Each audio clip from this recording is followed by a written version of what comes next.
The angry black bear tore at me with its claws. The excruciating pain left me unable to scream. To survive, I had to play dead. At that moment, the bear calmed down, but the terrifying nightmare was far from over. It stepped on, and its paw pressed against my head. No matter how much it hurt, I had to hold my breath. After what felt like an eternity, the bear thought I was dead and left. I endured the pain and grabbed the rifle on the ground. The bear could return at any moment. I had to kill it. The intense pain left me weak, but this was my only chance to survive. The bear came back, and I immediately pulled the trigger. When I awoke from my unconsciousness, my companions had rescued me, but they told me my condition was dire and that I wouldn't last long. The next day, the group started their journey home. They carried me through the forest, but the thick snow slowed them down. Everyone knew we couldn't make it home with me in tow. They blindfolded me, intending to end my life. At the critical moment, my son saved me. The captain gave 2 men some gold coins to stay and take care of me. 3 days later, I was still alive. But one of the men had lost patience.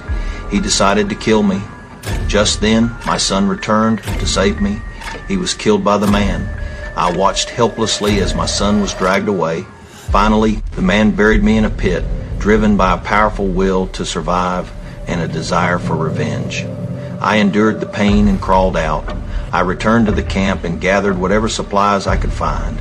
I discovered a rotting animal carcass, broke its bones, and scooped out the marrow. Even though the marrow was rotten, it was the only food I could find. At night, I lit a fire in a cave. When I was hungry, I ate the rotting flesh to escape the desolate tundra. I had to use every resource available.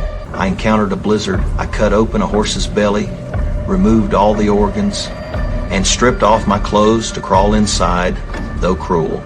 This was the only way to survive the night. After a long and lonely journey, I finally reached the camp.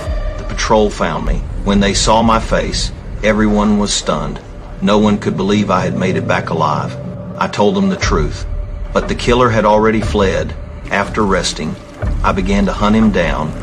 After a long search, I finally found him in the forest. A bullet hit his shoulder, and I chased after him, terrified. He begged for mercy. Before he could finish, my knife pierced his heart.